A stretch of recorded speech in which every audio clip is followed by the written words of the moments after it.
Hey, good morning. How are you? I hope everybody's doing well. It's Don't At Me. You see it right behind me. I never know which way to turn. Don't at me. I'm on one today big time. I'm so fucking tired. I'm so tired of the bullshit going on in this world. How about this? How about CNN finally decides that obesity causes problems? Look, I'll stand up here.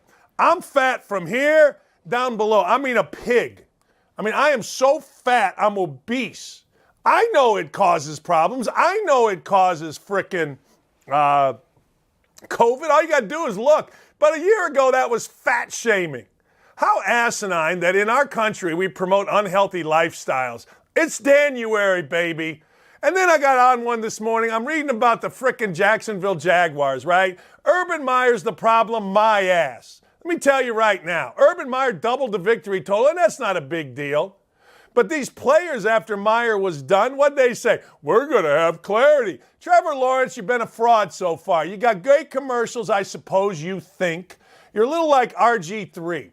Literally sat next to RG3. He didn't know it, in a suite. He was in the next suite.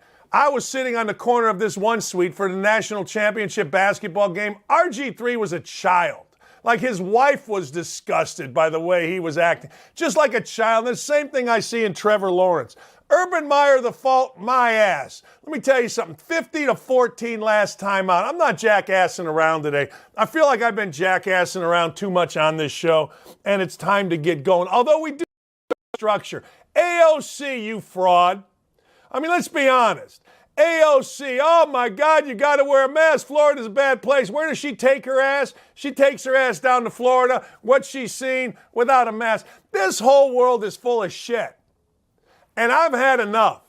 And you know what triggered this? I started watching a show called Don't Look Up.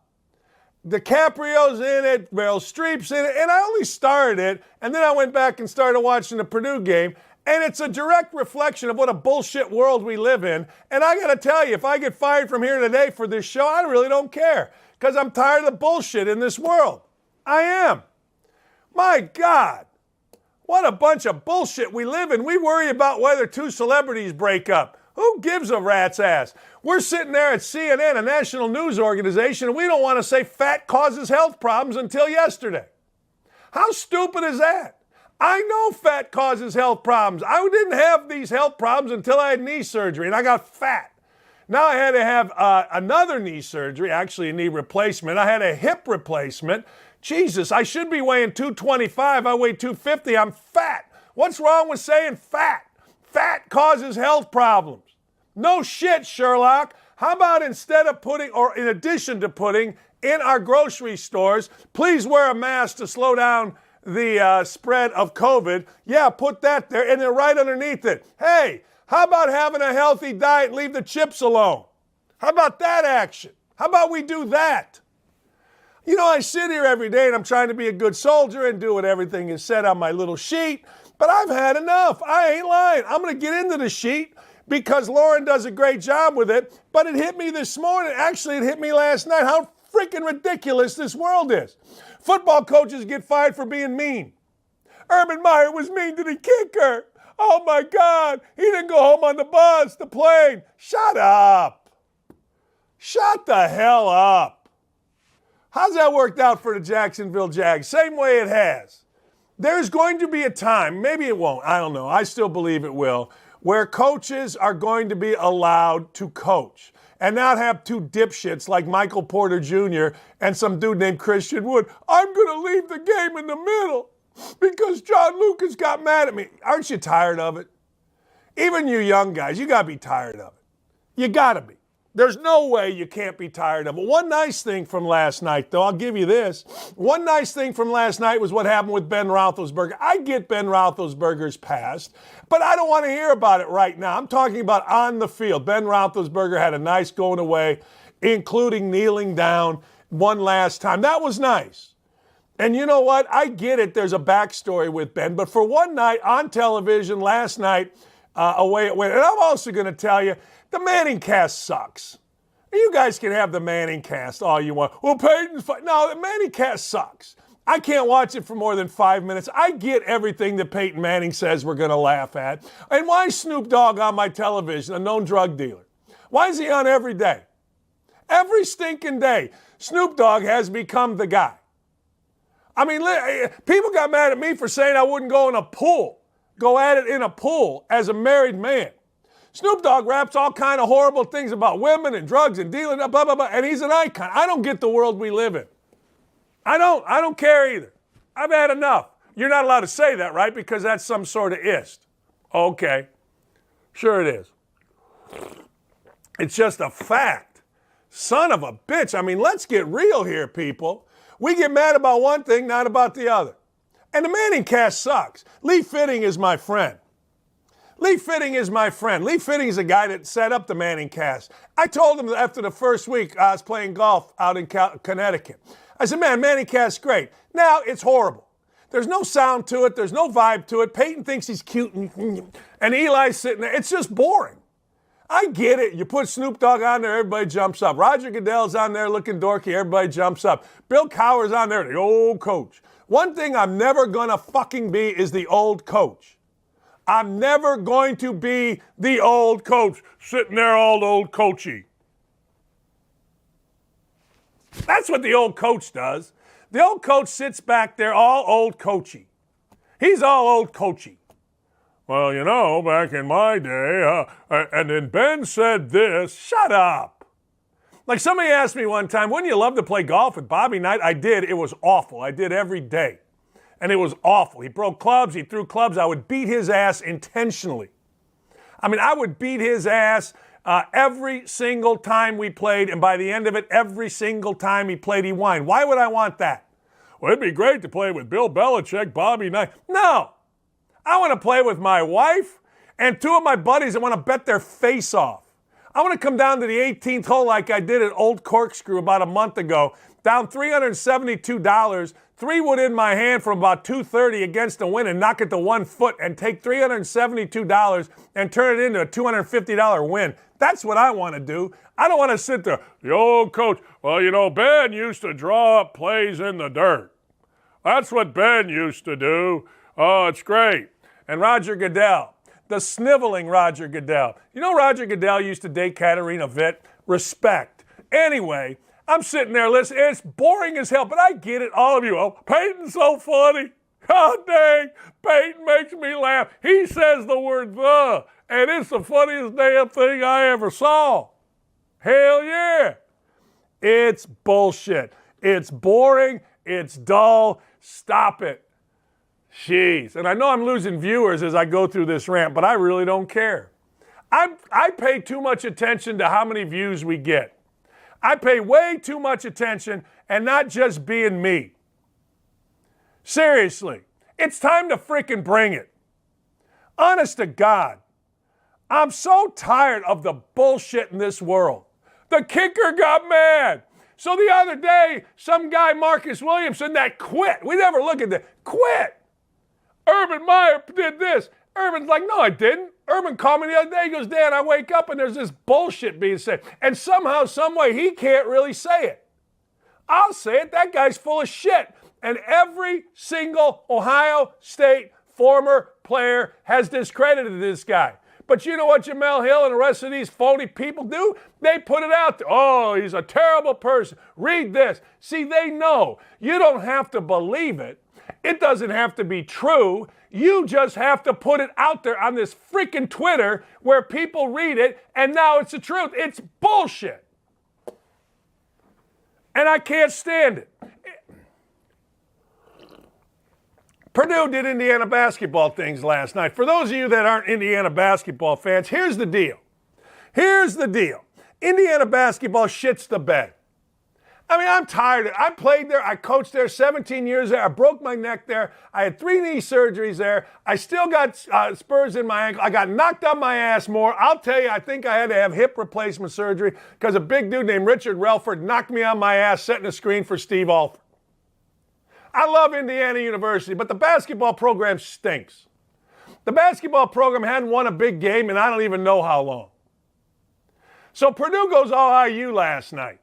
It's a hell of a game. And if you don't know the name Jonathan Davis, know the name Jonathan Davis. Look, I don't know if guys in college are any good anymore. I don't know. Everybody leaves.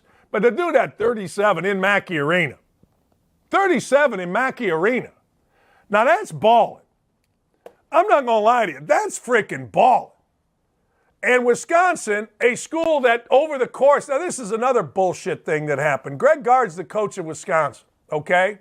Greg Gard's the coach of Wisconsin, and Greg Gard, all of a sudden, a video, an audio comes out of Greg Gard talking to his team because he's got a bunch of rotten little turds on his team from last year. Somebody tapes this, leaks it to the media. Actually, an assistant coach allegedly did. A legend in Wisconsin. So now, because this guy wanted the job, you can figure out which guy it was allegedly that leaked the video because he's no longer on the staff.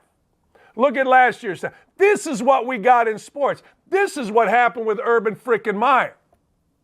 Urban Meyer got screwed because assistant coaches are jackass, front-running, pains in the ass, and then Jacksonville was stupid enough to promote the idiots to the interim head coach and promote the idiots and not fire the idiots that leaked, that were dishonest, that did all the current bullshit that you do to get ahead. Same thing with these kids at Wisconsin and this assistant coach. This jackass tapes it, puts it out there, leaks it, and thinks, well, they're going to fire Greg Gard, the coach, and hire me. Barry Alvarez, too smart for this. He sees right through it. The assistant coach is gone. The jackass players that participated, they're all gone. And Wisconsin ends up 23rd in the country going into yesterday and goes into Mackey Arena and beats the number 2, 3, whatever the hell they are, Purdue Boilermakers in Mackey. Now, how good is that? How freaking good is that? Strike one for the good guys, although I love Purdue basketball and Matt Painter.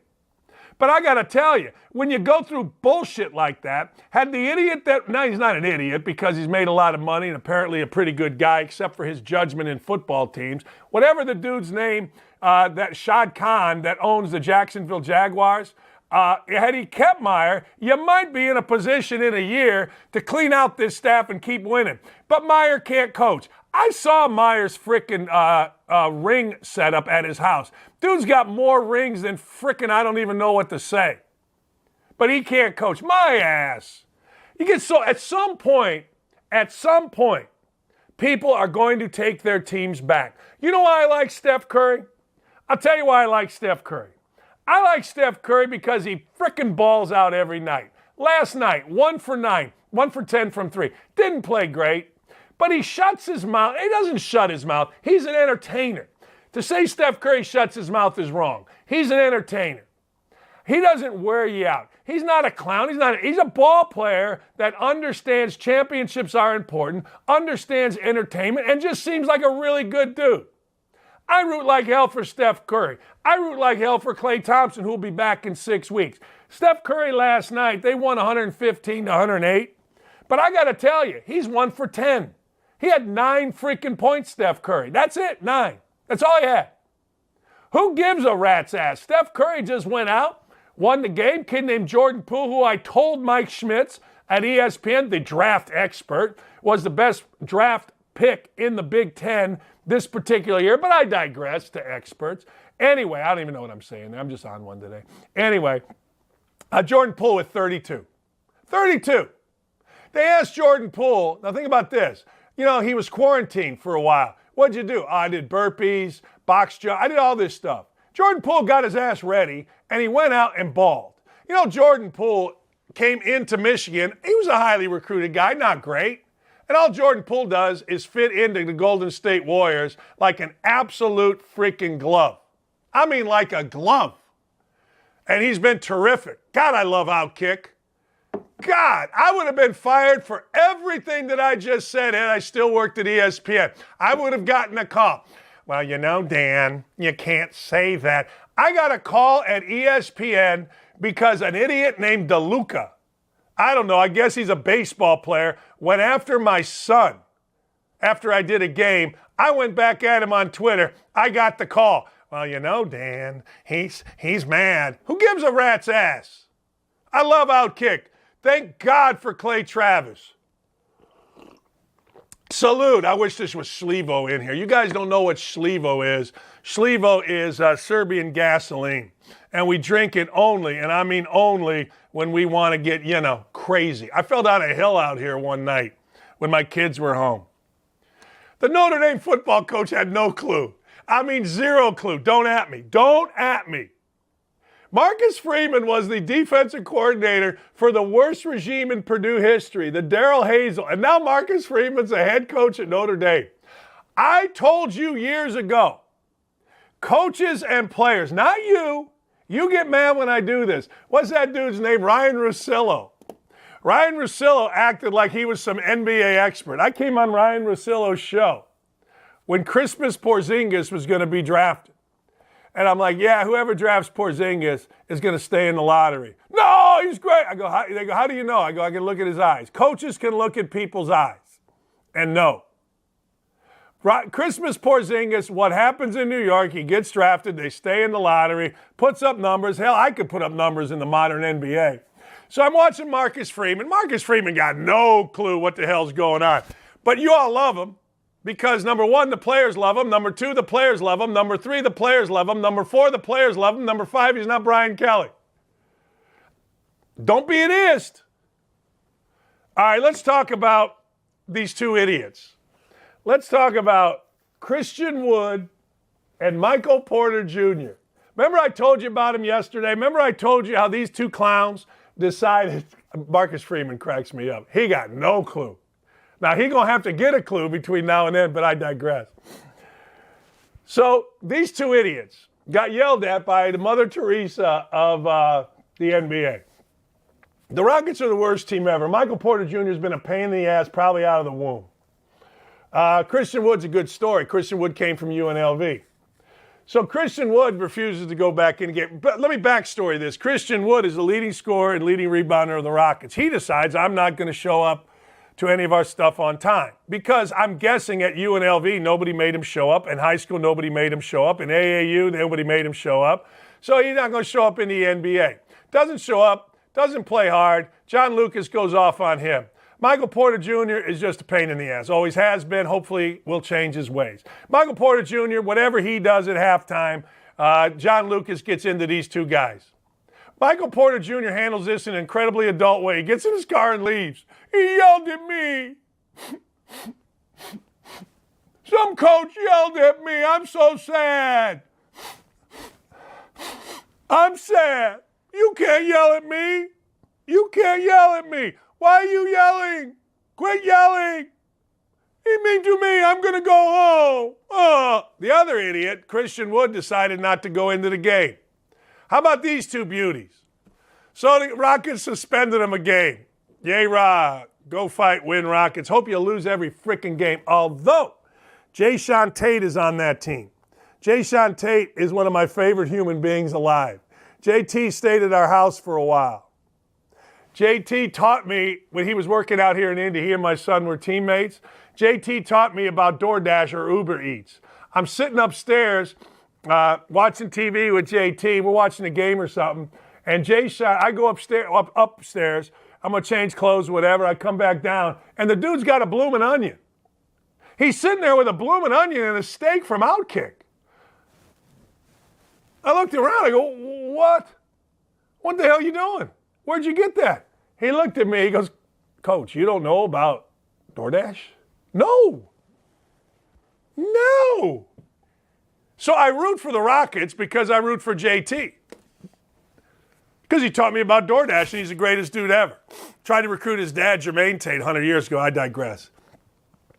Bruce Arians says he has no regrets about bringing Antonio Brown to the Buccaneers. This is why I love Bruce Arians. Because everybody's bitching, whining, moaning. He's like, look, we did what we did. We brought him here. We took a swing. It didn't work. Who gives a shit? It's the way of the world. We took a swing. What do you want me to tell you? Guy lost his mind. What do you want me to tell you? I can't tell you nothing. If the dude loses his mind, that's on him. I've said before and I'll say again, prayers for Antonio Brown. Antonio Brown, to me, needs our help. I know he was courtside yesterday at the game. Good for him. But holy cow. I mean, what are we doing? Antonio Brown, I wouldn't regret it. I'd say, all right, hey, let's go. Let's do it. We're in. I don't care. Goodbye me. The Senators and the Kraken. Wait, I missed one. Oh, yeah, Caleb Williams. This is interesting. Caleb Williams at Oklahoma is in the transfer portal. Now, people assume that Caleb Williams is going to go out to USC.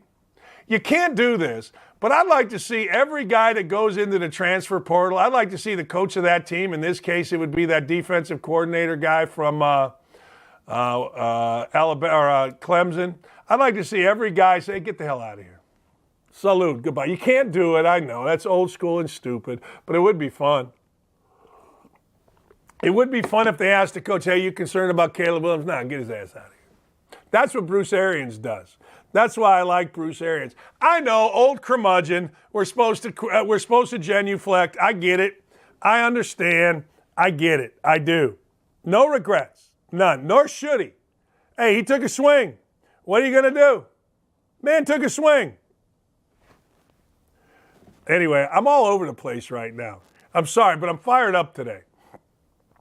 But Caleb Williams, I hope he ends up at USC because Oklahoma people have been a little bit jackassy. Remember that senator? We're going to give him 3 inches of highway on the way out of town. That's what we're going to give him. Oh, okay. Fine. You showed him. They've been a little jackassy, Oklahoma, so I hope Caleb Williams, who I think is really good. Remember he beat out that Rattler kid? Now, Rattler got a lot of money, right? Rattler was the guy. Rattler couldn't start his own team, so Rattler did what you're supposed to do, leave, not compete. Oh, the Kraken and the Senators, 92nd NHL game canceled. Let me ask you a question. Anybody notice? Now, I know everybody tells me, well, you know, there's nothing like playoff hockey. I get it. I went to my first NHL game this year. I was a Blackhawk fan growing up. I used to play hockey almost every day on Pavlik's Pond. So I get out there, and I'm watching the game, and literally because Jason Benetti's a friend of mine, I had damn near the best seats in the house. Left in the second period. Kind of got bored. That and I had to pee a lot. I did. I kind of got bored. I'm like, man, it's all right. It's okay. But it's too quiet. Like when they're stick handling and doing all that stuff, everybody's quiet. I like the anthem. I mean, I don't know if it's the greatest anthem in the history of the world like everybody tells me, but it was good. It's all right. CNN.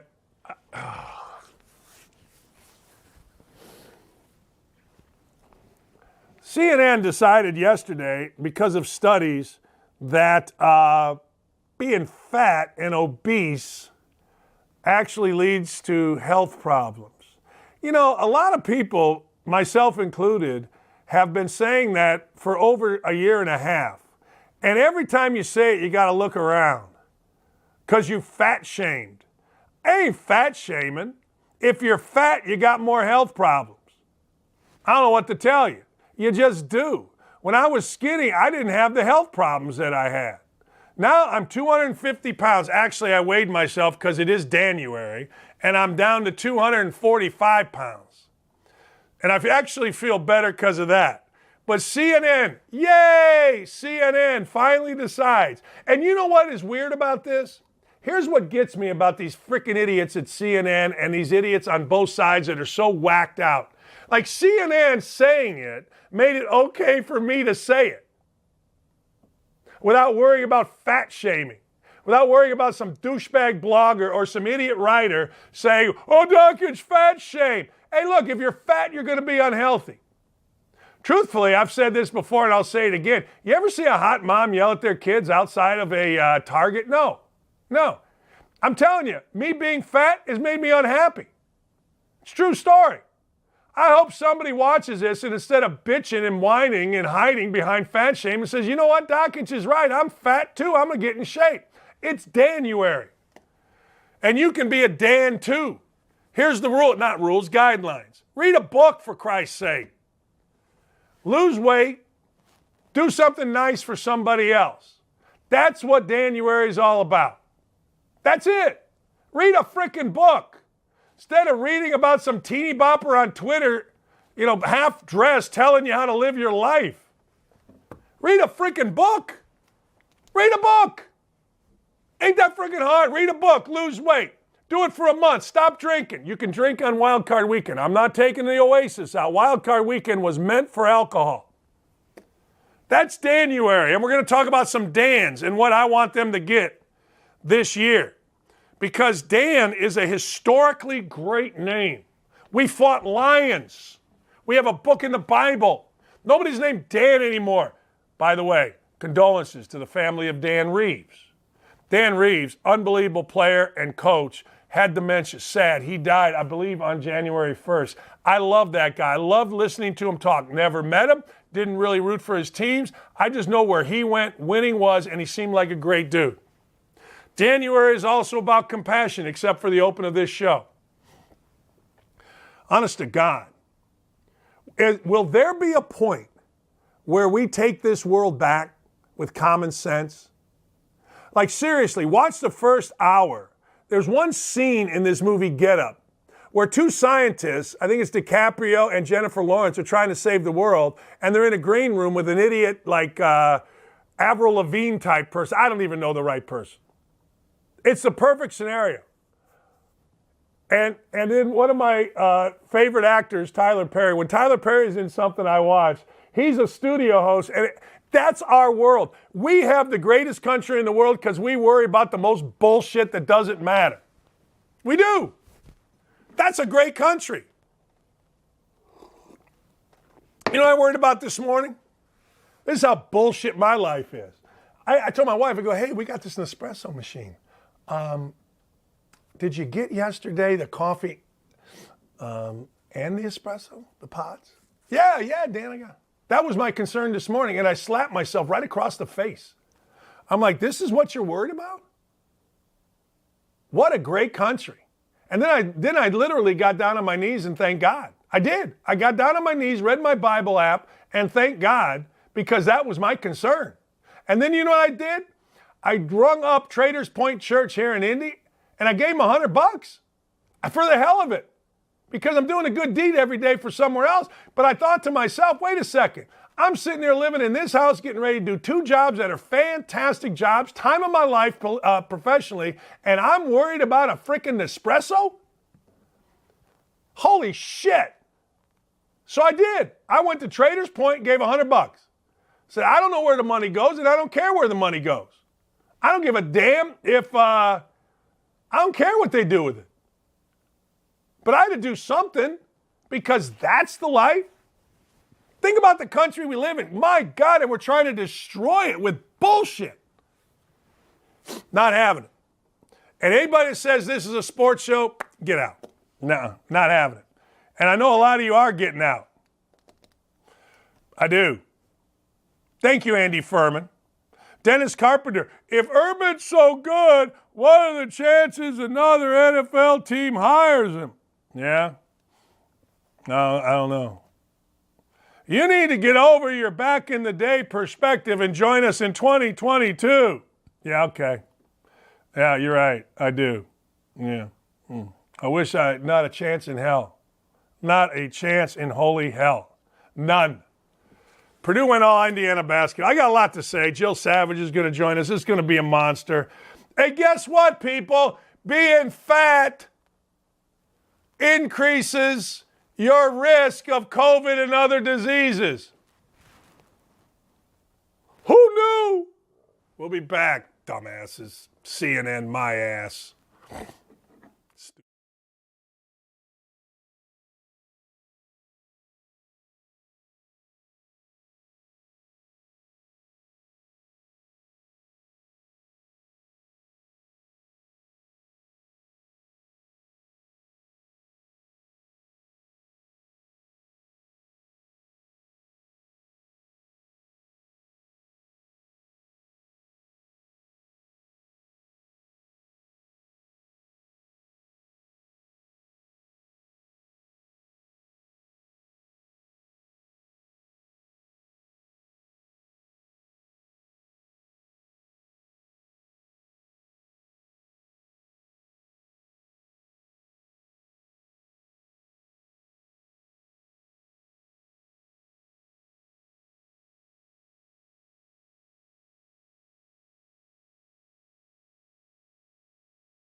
That's right.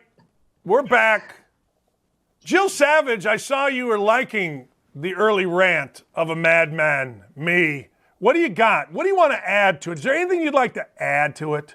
I think this is the kind of energy that we need to start out 2022, Dan. I was loving it this morning because it's one of those things. It feels like for 2-3 years now, we've just had all this BS just flying at us, right? Like over and over and over again. We look at the truth and they say, oh, that's not it. Don't look at that. You can't talk about that. And then it's like the CNN story, right? That came out that, oh, if you're fat, it's going to cause more problems in health in general, but also with COVID. And like, hey, we've known this forever, but you couldn't say it. You were never allowed to say it. And it feels like, Dan, I think you're with me. It feels like the tide is turning. It feels like there have been enough people that have had enough of this BS that are just like, you know what? I'm going to come out. And even if it causes me harm, you said like the numbers on the show, if they start going down, who cares? Right? Like I'm going to say what I'm going to say. And it's so funny that that's how you started out your show,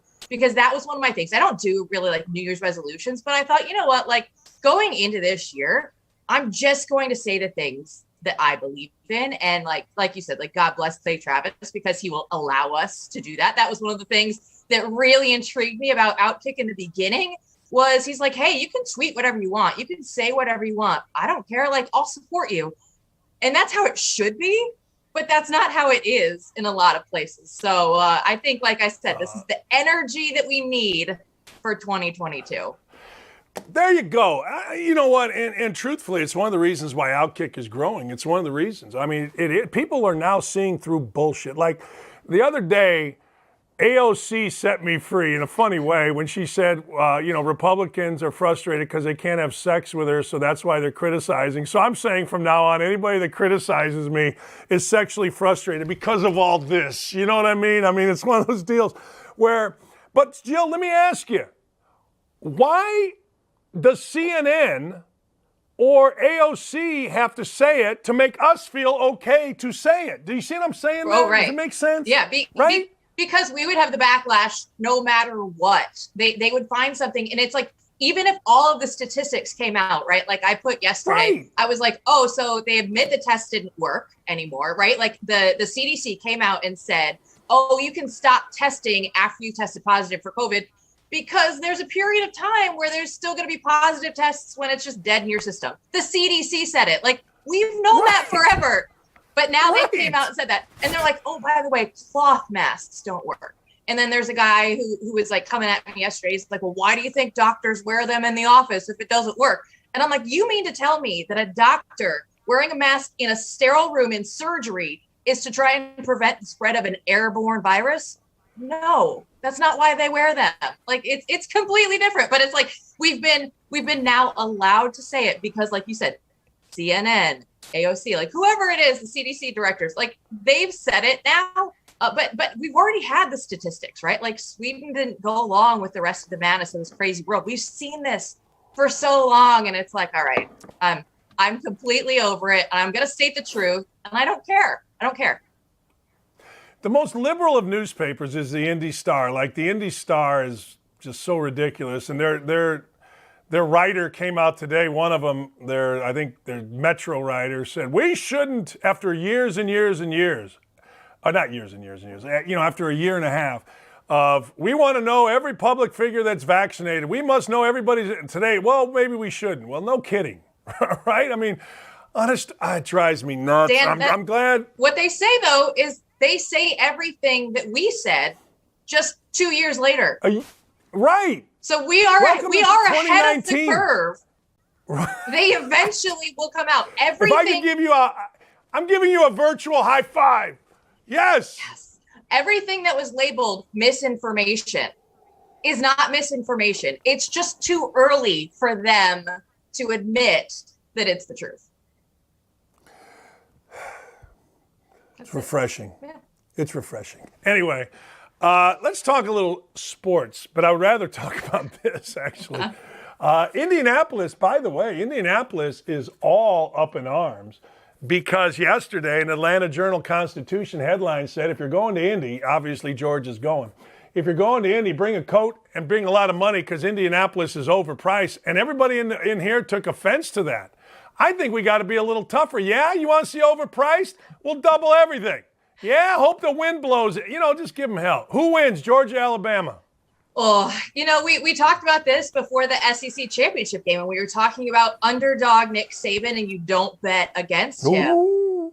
But this time, and I know, we just did this, and it felt wrong then, and it feels wrong now. But it feels like coming off of the college football playoffs, the semifinal games, it feels like Georgia is the better team. Georgia was the better team all season long. Alabama went into that SEC championship game off a terrible performance in the Iron Bowl. Their offensive line deserves the most credit for the biggest turnaround from one week to the next that we saw in that SEC championship game, where they had, they were giving Bryce Young enough time, enough protection that he went out there and set SEC championship game records for passing yards and total yards.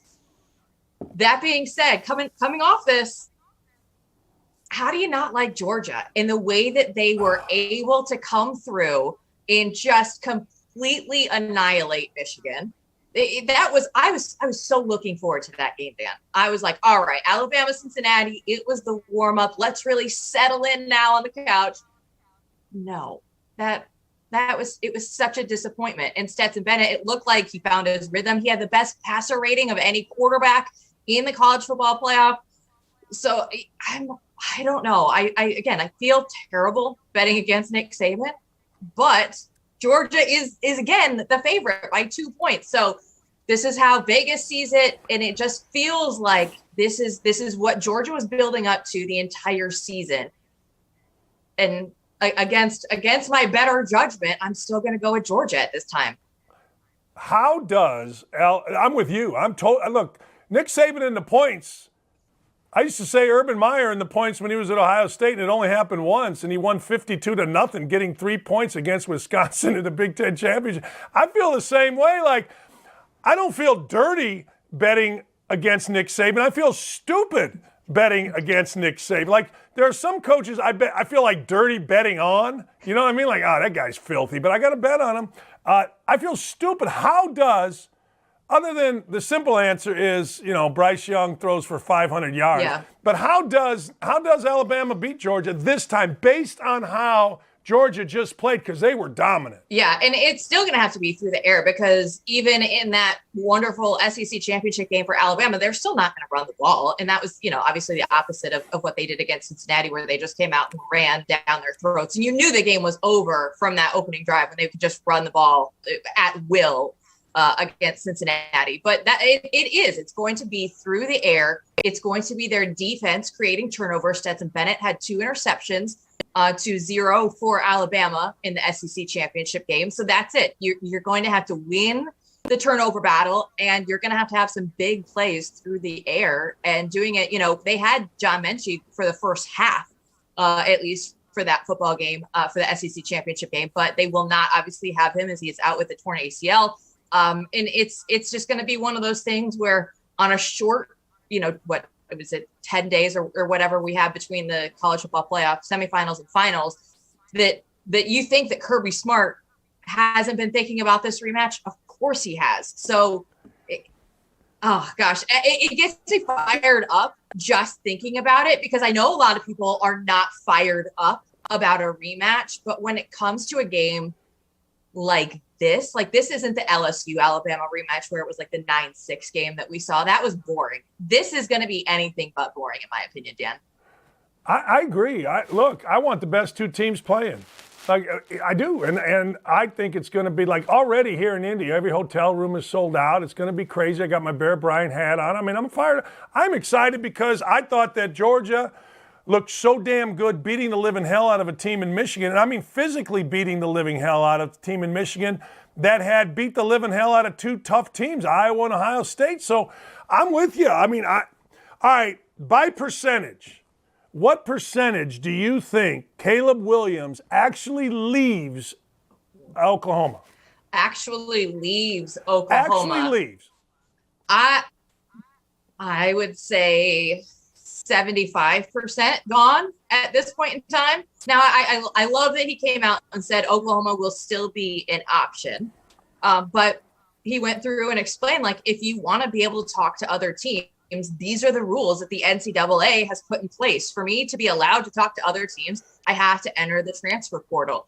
And it's kind of crazy, right? We all knew that NIL was going to change things. These transfer rules were going to be different. And you now see, like, college football, any kid can leave at any season, right? Like the NFL guys are under contract for a couple of years at least. Now we have free agency potentially every single year for college football players with the one-time transfer rule. And then you could go again for a grad transfer. You can hop out one more time. But when you look at Caleb Williams specifically, I think that he is going to look, obviously, for the best position to be in for the very short amount of time that he will be remaining in college football. And I don't know if it necessarily is going to be USC that he ends up with, but I would think that it still would likely be somewhere other than Oklahoma. I know they're bringing in Jeff Lebby, but I still think that there's going to be a better fit for him in his mind other than Oklahoma. Here's the deal. Tell me if you think this is accurate. I'm Caleb Williams. Okay, yeah, I'm going to go to a place where I'm going to be a starter, right? I mean, I get it. But I'm also going to go to the place, does this factor in now where I'm going to make the most money? Yeah, absolutely. Of course it does. I mean, yeah. we now know the insane amount of money that you could have in your pocket as a college football player. And I think that is one of the reasons why this transferring, it's not going to slow down now. It's only going to speed up with NIL possibilities and say, hey, like, I'm going to put my name in the transfer portal. We're going to see which boosters and which teams are going to come up and pay me the most and go with that as the option, as the final say. And, you know, the players themselves haven't had the power in collegiate athletics ever until right now. And so there's a lot still to be worked out and a lot of framework to be put in place. But right now it's just the wild, wild west. And we get to see all the entertainment that will come from this. Yeah, none of it really bothers me. I thought it would. I honestly don't care. And I don't care about kids opting out. But let me ask you, because I've said this, and I don't know if you feel this way, but I sat on my ass all day Friday watching football, all day Saturday watching football. And I got to tell you, I disagreed with Kirk Herbstreit. I agree with his right to say it, and I think he feels it. But I don't care. Opt out, opt in. I thought it was all great theater, and I don't care. So how do you feel about the best players opting out of bowl games? Listen, we still got great games, like you're saying. I was with you. I mean, I was watching all of the games. It was a great couple of days of college football. We have the entertainment value. That's what we need. That's ESPN needs to have good, compelling games to make all of the money that they need to make off of college football for you know, all this that they get for bowl season. Great. We need the entertainment value so that we still watch them. It's all still there, right? Like, you can't tell me, like, and I thought that Pittsburgh, Michigan State wasn't going to be as good of a game without Kenneth Walker III, without Kenny Pickett. And then the Pitt starting quarterback goes out right away and you get the third string guy in. And it's still one of the best games that we saw all college football season. So that alone right there, that game says to me, like, hey, opt out, opt in. Like, you know, I said before the games a couple of weeks ago on your show, I was like, if you're a running back, opt out. I totally get it. Short shelf life. You get one torn ACL, it really affects you. But now, after going through this bowl season and seeing so many players opt out, we still get good games. Like, there's that. Look at the end, right, of the Rose Bowl. It wasn't an opt out, but Cam Rising got injured, was out of the game. We had a pig farmer, Dan, a pig farmer, walk on quarterback going in for the Utes, who scored a touchdown against Ohio State in the Rose Bowl. That was great. Like, come on. This is amazing. And this is like one of the reasons why we love college football, because you never know what's going to happen. It's not the NFL. We don't know these guys for 20 years, for 12 years, however long they've been in the league. No, like this is a pig farmer that came in and gave us a compelling finish in the Rose Bowl. I agree. I couldn't agree more. Any league surprise you, good or bad?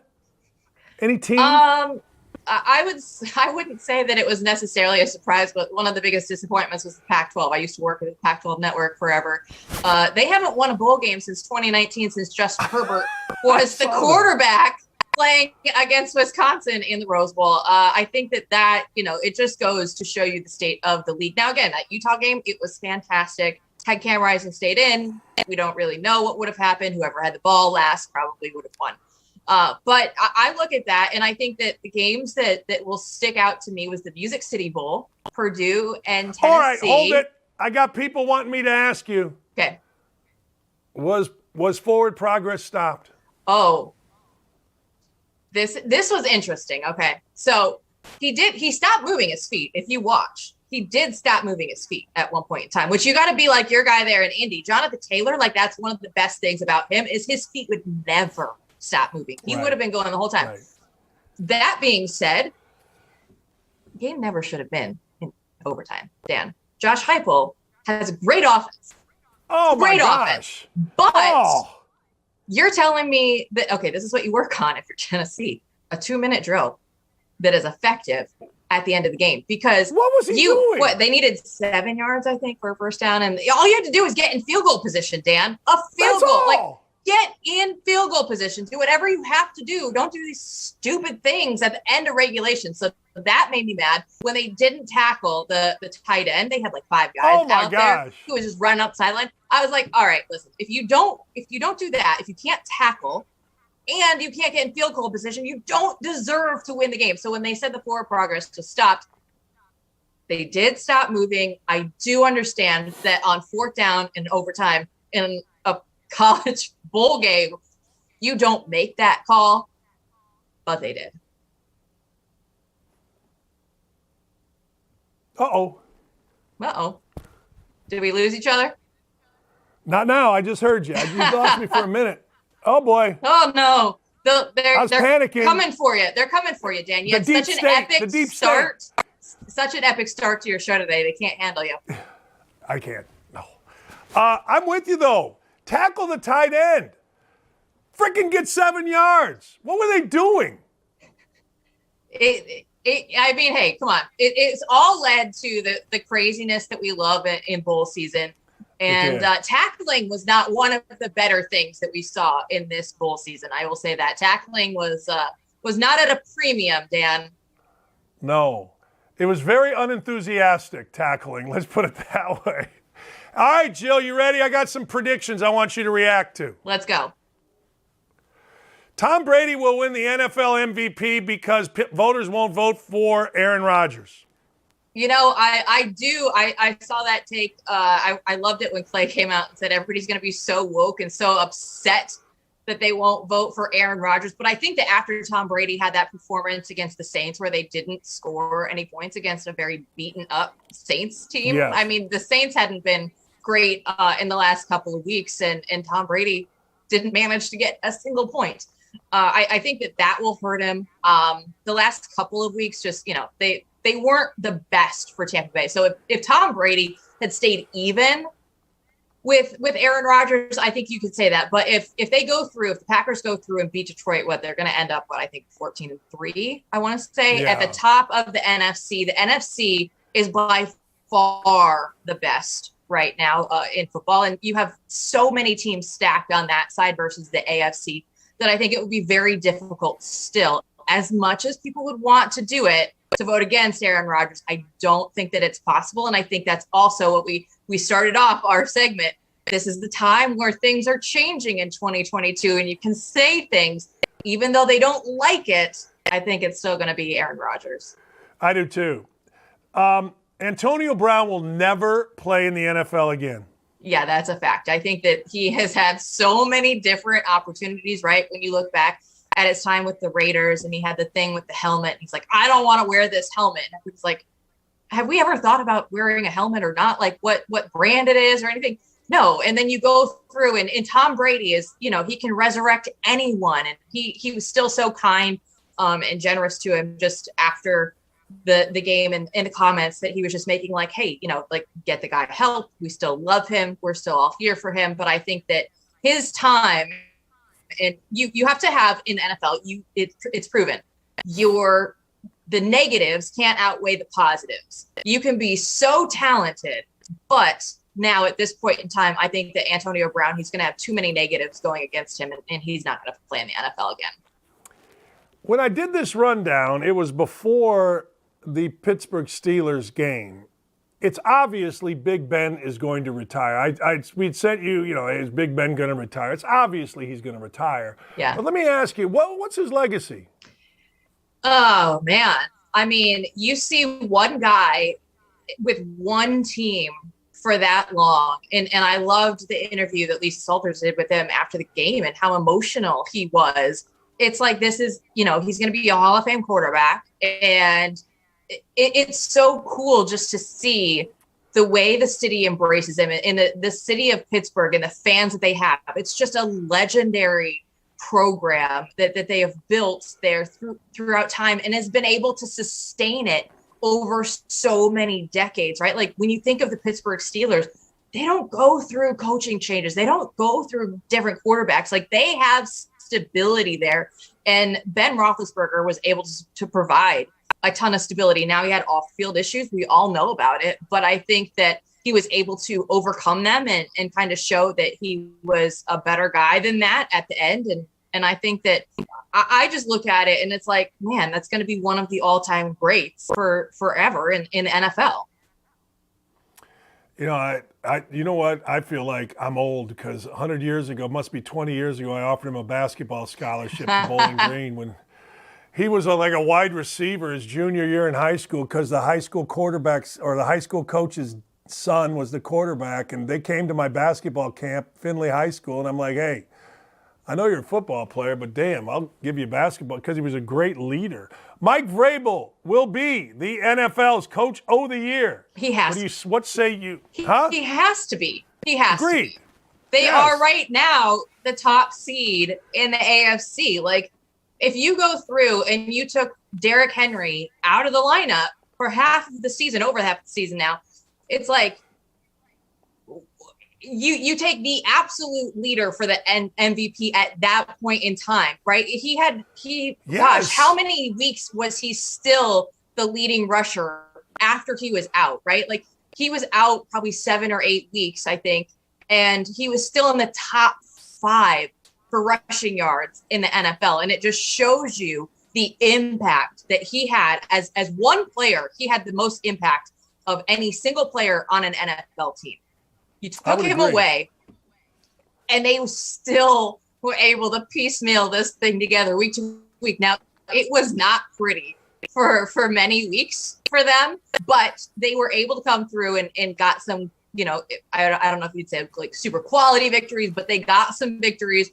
And now you see them in a position to potentially get Derrick Henry back for the playoffs is what everybody's saying. They're out of Tennessee. And man, if you go through and see just the amount of work that Vrabel had to do, I think it was 88 players that they're up to using this season, which is the most ever for an NFL team. The injuries that you've gone through, not just Derrick Henry, but all over the place. And, Julio Jones plays for one game and doesn't play like the next 4 or 5 weeks. And then you have Brown back in the lineup now for them. And you see what a weapon that he could be. It's been an incredible season for the Titans. A.J. Brown was out. I mean, I went to the Titans game in Nashville against the Colts, and I think he played. I don't even know if he played. Julio Jones hasn't been very good, has been hurt, has been a disappointment. I mean, regardless of the reason, he's been a disappointment. And here they are. And think about this, Jill. If they win this week, they're the number 1 seed, gives them an extra week to get Derrick Henry back before they play in the playoffs. I mean, you got salute. A tip of the Bear Bryant hat to you, Mike Vrabel. I am ranting about the Jags. Trent Baalke is the general manager. Now, he was the general manager at San Francisco with the 49ers. I think when they went to the Super Bowl, he gets a second chance here as a general manager. If you are the Jags, you get rid of Urban Meyer. Do you just clean house, get rid of everybody, and start it over again? At this point, I would. I was listening to you, and you have way more information for the Jags than I do at this point in time.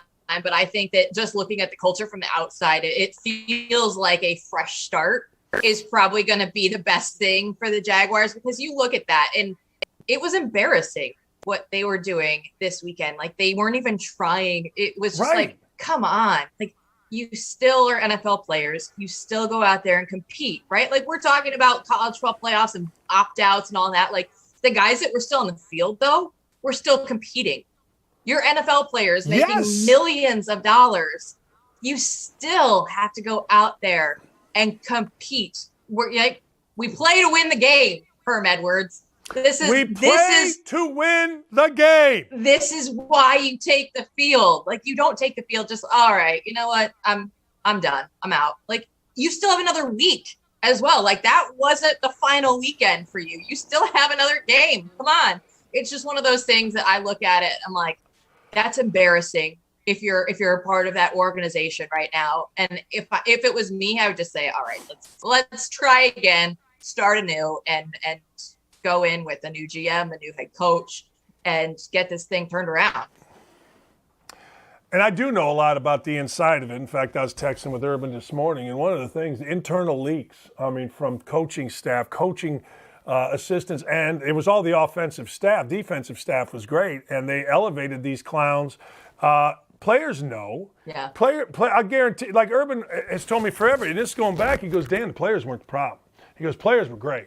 Players wanted to be coached. I knew most of them going in. He goes, they weren't the problem. He goes, the problem was these freaking coaches. Everybody's got an agent. Everybody wants to move up. Everybody wants to bitch, whine, and moan. And the players know it. They know. Players know. And so now, because the players do know, and honest to God, because they know, they're not playing for these idiots. I mean, it's just the way it is, and you're exactly right. They look to me, Jill, they look to me like a team you would expect out of a college team that lost all its best players and said, screw it. But college kids are battling their ass off. NFL guys quitting. I agree. That's a great point you made. Yeah, when you look I don't like when people make better points than me, Jill. Well, we can go back to talking about AOC and how, everybody just wants to date her, and that's it. That's if you have any criticism about her, you just want to date her. But no, Jill, you're absolutely right. College kids, they saw a challenge, and you mentioned it, the pig farmer. There's all kind of great stories. They saw a challenge, and they met the freaking challenge. The Jaguars saw a challenge, talked about it. I've lost a little respect for Trevor Lawrence because he did a lot of talking, and then they folded. It's not right. It's bad business, the NFL, with that. It goes to the heart of why we love college sports, pro sports. It's the competition, right? Like, and this is the thing that, let's just bring it back to America. Like, we love winners, and we've taken away winners and losers. And winners and losers, Dan, I'm telling you, they're going to make a comeback in 2022. We have to, for the sake of society. We have to bring back winners and losers. Players know. We got to bring it back, Jill. Can we get a slogan going? Bring back winners. Yeah, bring back winners. Winners only. I'm gonna get my what was the jacket? Members only jackets were big in my day. Feathered hair, members only, a little necklace. I'm gonna bring my members only, but I'm gonna change it and say winners only jackets. That's what we're going with. Love it. I love it. Thanks. You're awesome, man. Thanks for the time. Great stuff. Absolutely fantastic stuff today. Thank you. Always love it, Dan. I love the energy that you're bringing into 2022. Yeah. Winners only, Jill. Winners only. Let's go. Let's go. Ain't no damn participation trophies with Jill Savage and Dan Dakich get together. I'll tell you that right now. It's Danuary, people, and I'm going to give you some Dans that I'm hoping good things for, including my good friend, Barstool Sports, the great Dan Katz. We'll be back.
Ladies and gentlemen, it's Danuary.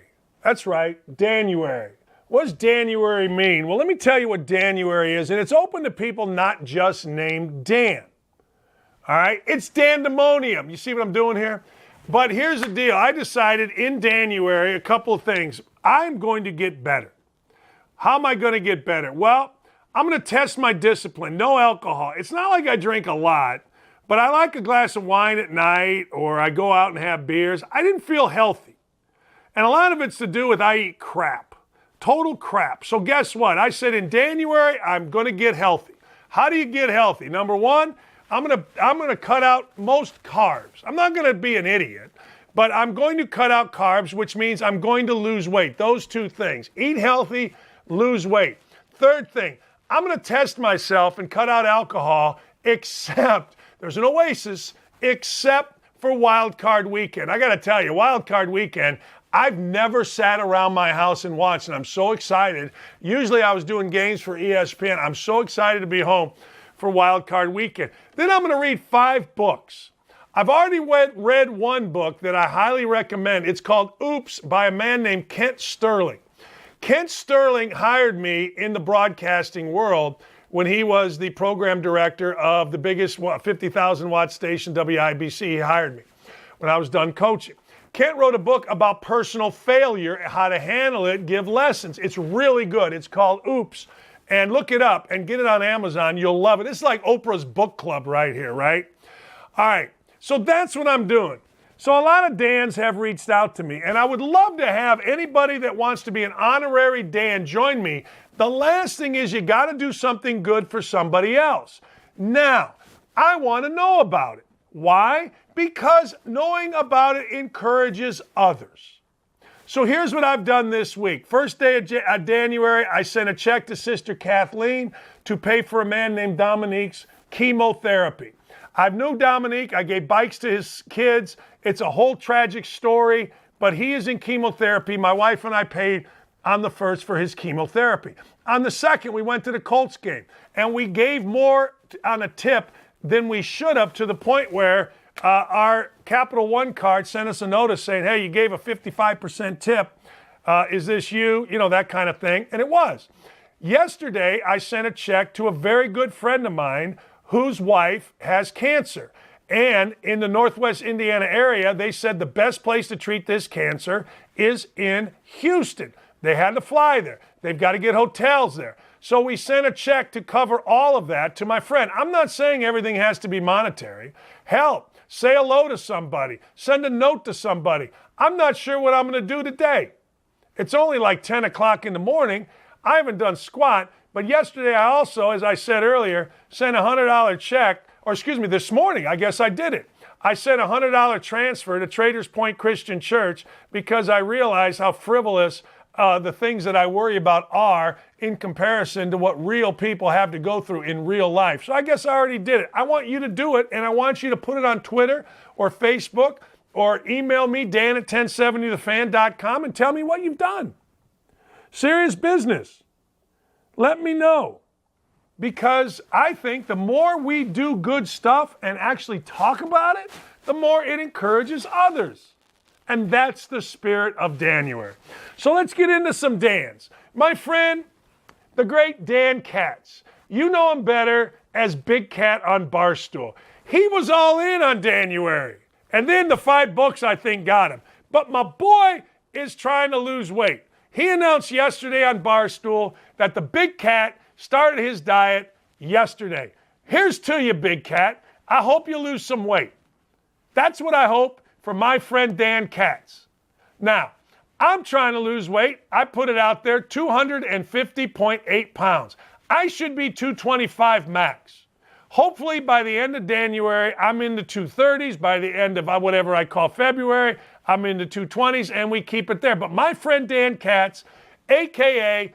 Big Cat at Barstool Sports, salute, brother, on your journey to lose weight. He'll make it fun. He'll make it funny. He's way better at this stuff than I am. I'm just a dorky guy that tries to help people once in a while. But Big Cat, give him hell.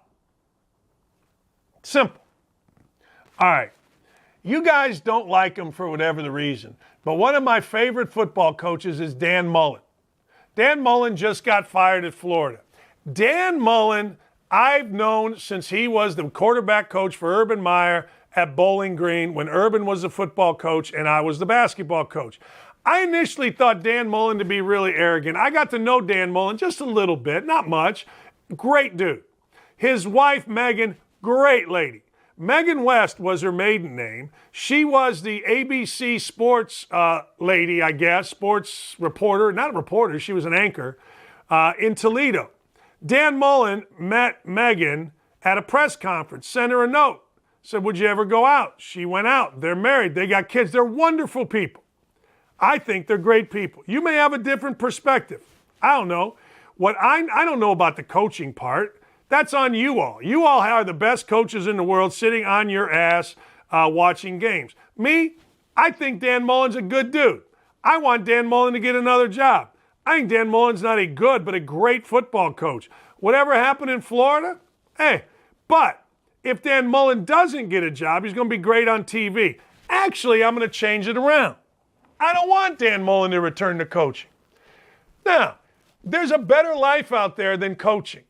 Urban Meyer's going to find it out. Dan Mullen, I hope you find it out. I'm guessing he's got more money than God, but just good people. And I wish good things for good people, and I want Dan Mullen to not coach. I'm going that right. Danny Glover, I didn't put him in there, but Danny Glover, I sat on a plane, Danny Glover was over there. I want Danny Glover in good health. This is about 2 years ago. I think he was in good health. I'm putting this in there, side note. I want Danny Glover in good health. Lions coach Dan Campbell. The Danimal, right? Speaking of that, the real Danimal, Dan Hampton, I'm praying for you. Anyway, Dan Campbell. Dan Campbell is the overly emotional, crazy Lions coach. If anybody looked like big old football dude, it's Dan Campbell.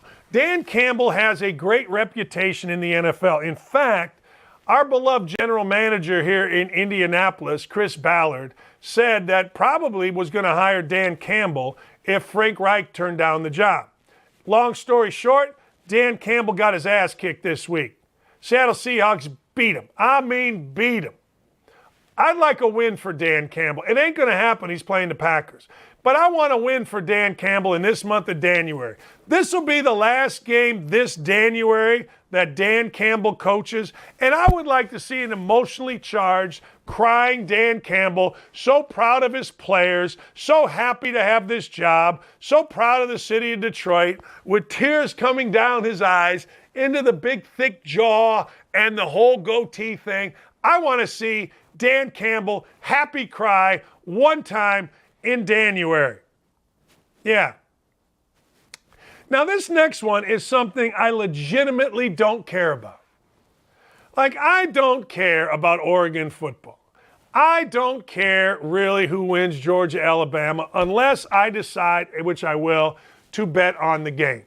And I'm probably going to bet Georgia. So this next one is simply about me, which everything is about me. I don't know if you've noticed on this show, but most things on this show are simply about me. Anyway, Dan Lanning, I'm going to bet Georgia. I'm going to give the points. It's a dumb move. I know it's a dumb move. I get it's a dumb move, okay? Nobody gets it more than me. Dumb move. You don't bet against Nick Saban. Period. I'm going to bet against Nick Saban. So, Dan Lanning, the defensive coordinator of the Georgia Bulldogs, I want you to have a hell of a day. I want you to get a natty. I want a national championship ring on your finger. Side note, I have a national championship ring. I don't know where it is. I go back. Then I want you to go to Oregon and have a great recruiting class, because if your defense plays as well as your defense is capable of playing, I'm going to win some money. So I wish good things on you.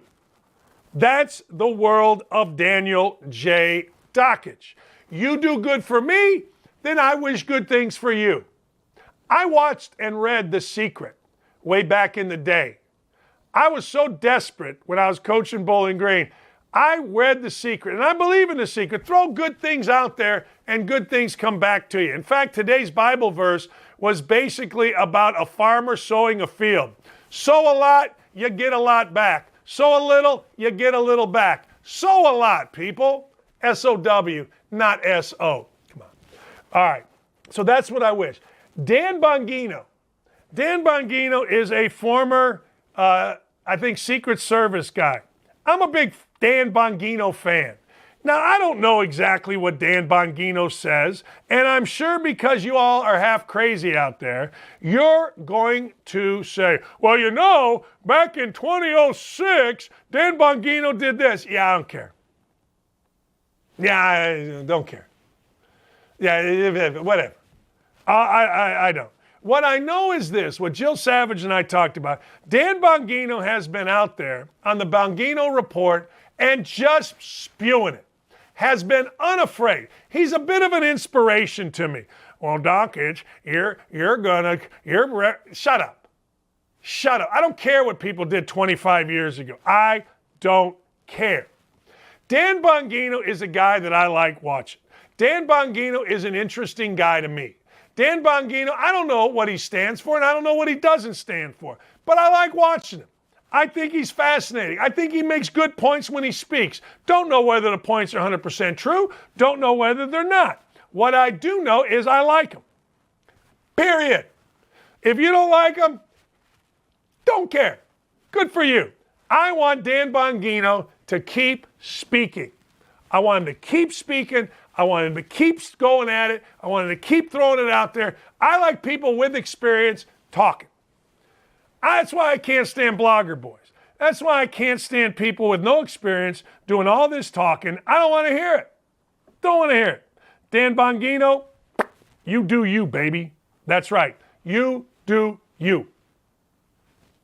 Well, you know, Dakich, back in 2004, Dan Bongino said this. Shut up. Nobody other than liberals are allowed to change. I mean, hell, what's that clown's name? Jimmy Kimmel was doing the Man Show dressed in blackface. I mean, and you all loved, Jimmy Kimmel, bold. We got to let Jimmy Kimmel. Shut up. And whatever happened to us looking into the background, well, I know what happened. It came out that Kamala Harris family-owned slaves. And Biden, let's shut that down, right? So full of shit. Drives you nuts. All right, college basketball. People think that I'm all about college basketball. Dakich, you're all about college basketball. Actually, I'm not sure there's a smarter football guy out there. Actually, I'm not sure there's a smarter sports guy out there than me. I mean, let's be real. I mean, who are you going to listen to? Greeny? Anyway, Dan Orlovsky? Please. All right. The college basketball polls always change. And there's going to be a big one coming up. Because the Purdue Boilermakers, they just got their ass beat, and they did get their ass beat last night by the 23rd ranked team in the country, the Wisconsin Badgers. Really well-coached team. So Purdue, who's number 2 or 3, depending on who you listen to, will drop. I'm not getting into that. That's going to happen. I'm going to give you some teams that maybe you don't know about. And every one of these teams has a coach that doesn't look like Marcus Freeman on a sideline scared to death, that doesn't look overwhelmed, that doesn't look like, oh my God.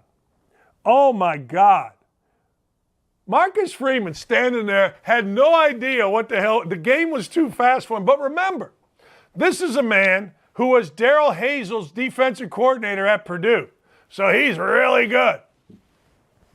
All right, let's go through it.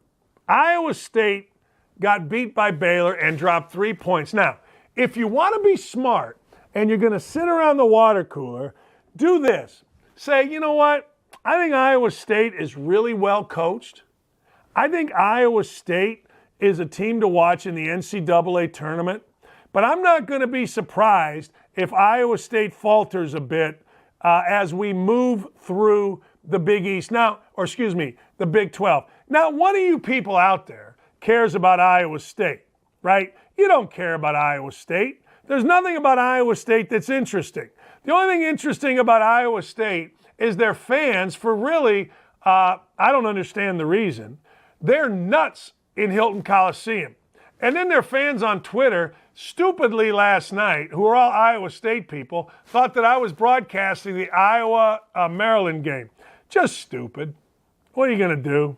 I mean, I don't know what to tell you, but I'm sitting at home and guys are, Dakich, you suck. I'm like, yeah, I suck. Okay, whatever. But Iowa State, to me, in their next 5 games, Texas Tech, at Oklahoma, at Kansas, Texas, and Texas A&M, big test, beat the hell out of Memphis. They're going to drop out of the top 25. I love Ed Cooley. Ed Cooley is a guy you may not know. Ed Cooley is the coach at Providence. And Ed Cooley, sometimes a name says who you are. Ed Cooley's just cool. Ed Cooley at Providence is the exact opposite of most coaches. What do you mean by that, Dan? Ed Cooley walks it, he talks it, he's smart, he's interesting, he legitimately cares about people. Ed Cooley is one of those guys that I would send my son to play for. Now, my son's too old, and Ed Cooley wouldn't want him, but I would have loved my son to have played for him. Ed Cooley tonight plays Marquette. I'm a big fan of Providence basketball. 2 reasons. Number 1, Providence basketball is tough. Providence basketball plays hard. I don't know one player on Providence basketball. They used to have a guy named David Duke. Remember that name? The Grand Dragon or whatever the hell it is of the Ku Klux Klan back in the day. Well, I think he's in the NBA now. So I don't know anybody on Providence, but I know this. When I look at programs, I look at the coaches.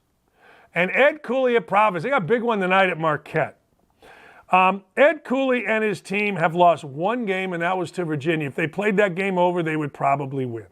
They've got Marquette at Marquette, St. John's at home, and then they've got Creighton on the road. They win those 3. Remember, I told you this, and they should win 2 of the 3 for sure. They'll be in the top 10. They will. This is a spite pick. Seton Hall.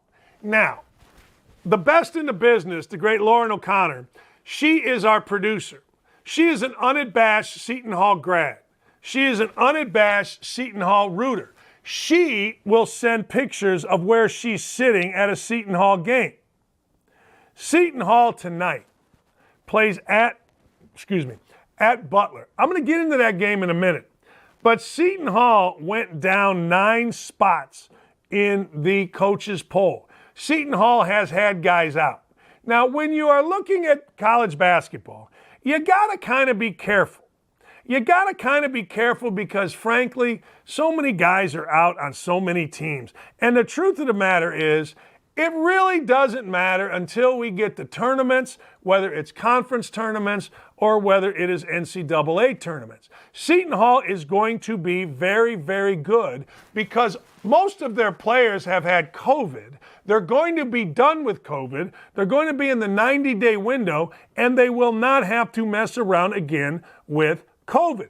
Seton Hall lost to Providence. Everybody loses to Providence. Seton Hall lost then at home to Villanova. Seton Hall is going to play Butler tonight. Most of their players are back. But Seton Hall dropped 9 spots, in the latest coaches poll.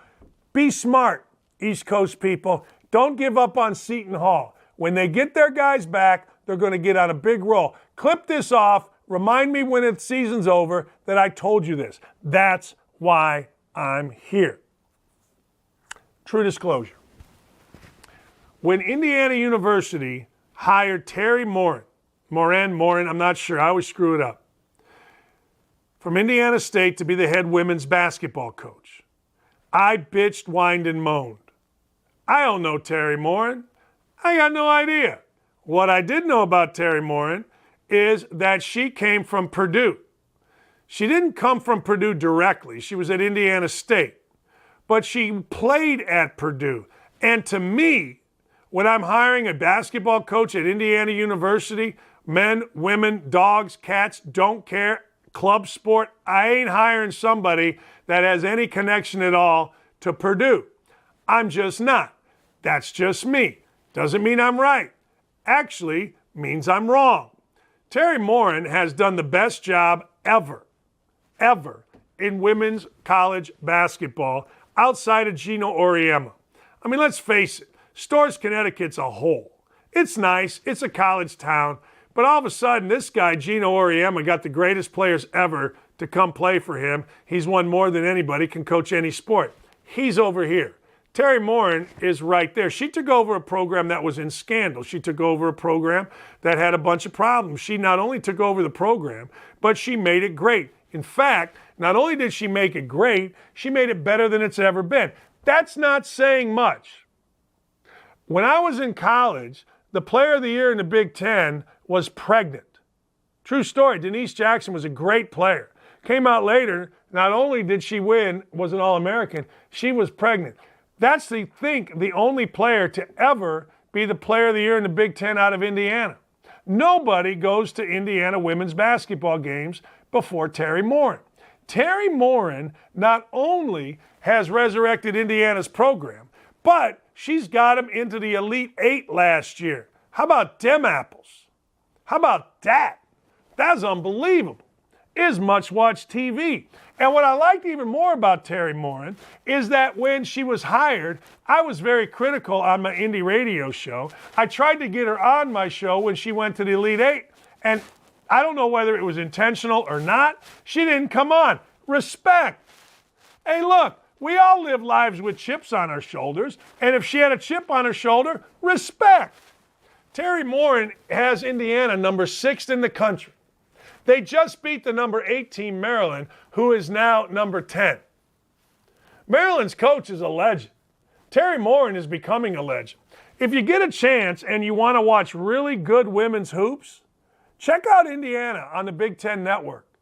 They're really good. They're really fun, and they got crowds now. It ain't bad. I told my wife the other day, we're going to go down to the Indiana-Ohio State men's game on Thursday, but I told her, and this is the first time ever, some Sunday we need to drive down to Bloomington because women's basketball, I think, is normally played on Sundays, or it was. I got to look. Times are all different now. We got to go down and watch a women's game. They're fun. I'm all in. And I like the fact, I hope Terry Morin keeps snubbing me because I like chips on shoulders. I'm still bitching about things that happened in my life 30 years ago. I don't care. Everybody praises Michael Jordan for having all these chips on his shoulder. We're all not allowed to? How do you think I went from being a guy that died at birth, got revived, has one leg smaller than the other, ended up playing at the greatest basketball school in the country at the time, Indiana, and ended up being one of only 2 all-time, 2-time captains for Bob Knight? You got to have a chip on your shoulder. You got to have some sack. I like it out of Terry Morin. I do. A lot. All right, sack up. Speaking of sack up's coming up next. And yesterday, I got to look at my record on the fades. I know I lost a couple. I know I won a couple. I'm going to give you some chances to make some money with my picks because I like my picks today. We'll be right back with Sack Up at Don't At Me.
Hola.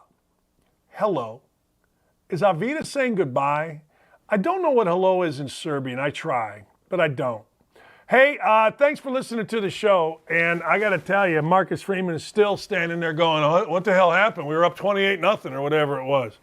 Why are Notre Dame fans so adverse to criticizing Marcus Freeman? Man, did he look lost. He had the Christmas Porzingis eyes. Woo! Going to be interesting, I guess, but the players love him. As long as the players love you and some kicker you're not mean to. Don't be mean to the kicker.